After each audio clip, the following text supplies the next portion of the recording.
చాలా థ్యాంక్స్ అండి. మా కులదైవమున్న ఊరిలో పెళ్లి జరిపించడం ఊరి ఆనవాయితీ కాబట్టి పద్ధతి ప్రకారం అక్కడే పెళ్లి జరిపిద్దాం.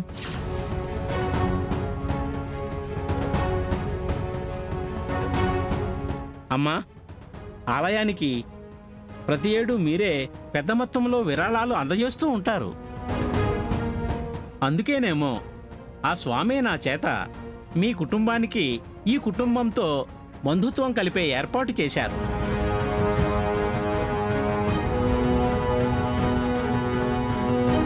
కావచ్చు పంతులు గారు, అంతా ఆ స్వామి దీవెనే. వదిన గారు, అలాగే కానిద్దాం. తాంబూలాలు పుచ్చుకుని రేపటి పెళ్లికి ఏర్పాట్లు చేసుకుందాం. అయితే శుభం.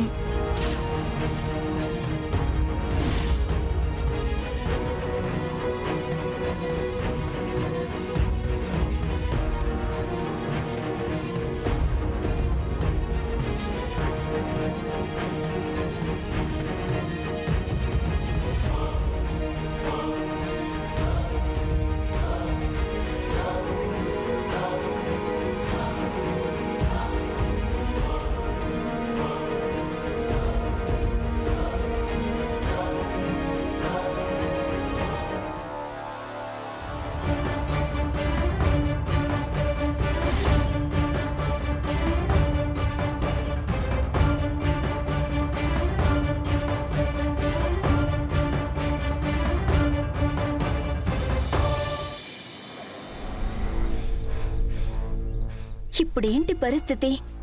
అక్కడ పెళ్లికి ఓకే అనేశాను, కానీ ఇక్కడ సుందరానికి ఏం చెప్పాలి నేను? ఇదంతా నా కర్మ.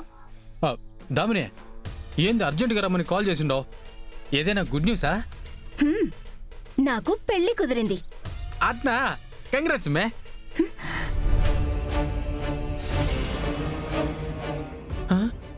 ఏంది మే, పెళ్లి కుదురుండదా? ఎంత సీరియస్ లో కూడా భలే జోక్ చేస్తుండవే. ఇది జోక్ కాదు, సీరియస్ గానే సీరియస్ మ్యాటర్. ఇంట్లో నా పెళ్లికి తాంబూలాలు కూడా పుచ్చేసుకున్నారు. హడావిడిగా రేపే పెళ్లి కూడా చేసేస్తున్నారు. ఇంక ఈ ఒక్కరోజు దాటితే నేను వేరొకరి భార్యను. ఇక నుంచి నేనెవరో నువ్వెవరో నన్ను మర్చిపో సుందరం. ఈ దాగుడు మూతల భయంతో బ్రతకడం నా వల్ల కాదు. నా వల్ల కాదంటే ఏంది మే? నాకు హ్యాండ్ ఇచ్చి ఎవరిదో హ్యాండ్ పట్టుకొని వెళ్ళిపోతావా? నువ్వేదో ఇంట్లో ప్రెగ్నెన్సీ విషయం చెప్పేసి ఉండవేమో. మీ వాళ్ళు ఒప్పేసుకొని కూతురు ప్రేమకి మనసుకి ఇలువ ఇచ్చేసుండారేమోనని మీ కుటుంబం గురించి గొప్పగా ఊహించేసుకొని ఉన్నాను. ఆ నమ్మకంతోనే సంబరంగా నీ కాడకొచ్చేసున్నాను. కానీ నువ్వు సావు కబురు సల్లగా చెప్పినట్టు నీ పెళ్లి కబురు ఇట్ట నాతో చెప్తున్నావు. ఇప్పుడు నేను ఏమైపోయేదే? నీ మటుకు నువ్వు పోయి ఎవరితోనే మెళ్ళో తాళేయించుకుంటే నేను నా మెళ్ళో ఉరితాడేసుకునేదా? సుందరం, ఏంది మే? నేను చచ్చిపోతే నువ్వు సంతోషంగా బతుకుతావా? బతుకుతానంటే చెప్పు మే, ఇప్పుడే నీ కంటి ముందు నుంచి వెళ్ళిపోతాను. లేదు సుందరం, అది నా వల్ల కాదు. నేను బ్రతకలేను. బ్రతకలేను అన్నప్పుడు ప్రేమించిన వాణ్ణి కాకుండా వేరే ఎవరినో పెళ్లి చేసుకోవటం ఎంతవరకు కరెక్ట్ దామిని? నువ్వెందుకొచ్చావు? అయినా ఈ విషయంలో నీకేంటి అవసరం? వెళ్ళెక్కడి నుంచి.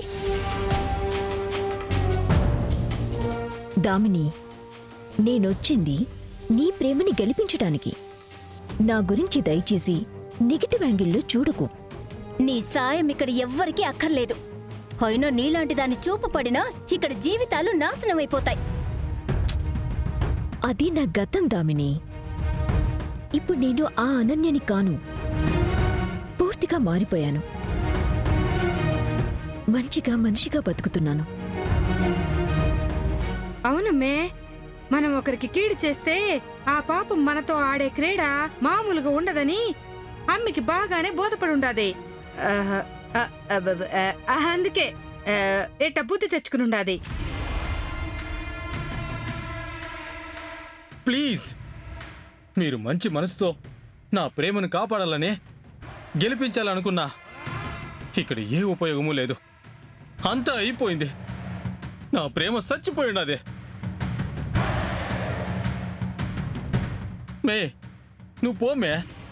మీ ఓళ్ళు ఎవరిని చూస్తే హాలనే పోయి పెళ్లి చేసుకో. పోమే. ఈడ నా సావు నేను సస్తా. దామిని, నా మీద నీకు కోపం ఉంటే ఉండనివ్వు. కాని ఒక్కసారి పాప మా సుందరం పరిస్థితి కూడా ఆలోచించు. తను నువ్వు లేకుండా బతకలేడు దామిని. తన గురించి ఆలోచించు ప్లీజ్. అయినా నేను మంచిగా మారి మీ ప్రేమకు సాయం చేయటానికి వచ్చింది కూడా నేను చేసిన తప్పుల్ని ఈ మంచితో తుడిచేసుకోవటానికే. దయచేసి అర్థం చేసుకో. మన కుటుంబంలో ఎన్ని గొడవలు జరిగినా, ఎవరు నన్ను కాదనుకున్నా, మన మధ్య ఉన్న వదిన మరదళ్ల బంధం తెగిపోతుందా? అది ఎప్పటికీ జరగదు దామిని. నేను ఆ ఇంట్లో నా స్థానాన్ని, గౌరవాన్ని కాపాడుకోవటానికి కొన్ని తప్పులు తప్పక చేశాను. అవి నేను ఒప్పుకుంటున్నాను. కానీ ఏ రోజు నీ విషయంలో నేను తప్పు చేయలేదు, నీకు చెడు చేయాలని అనుకోలేదు. దామిని, నన్ను నమ్ము దామిని.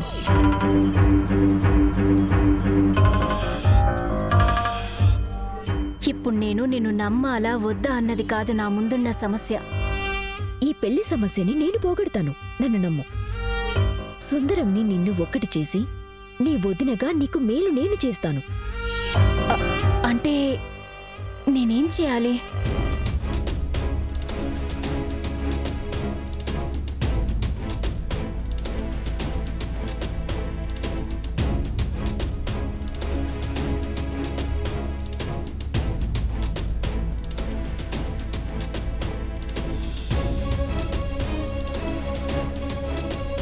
చెప్పింది అర్థమైంది కదా?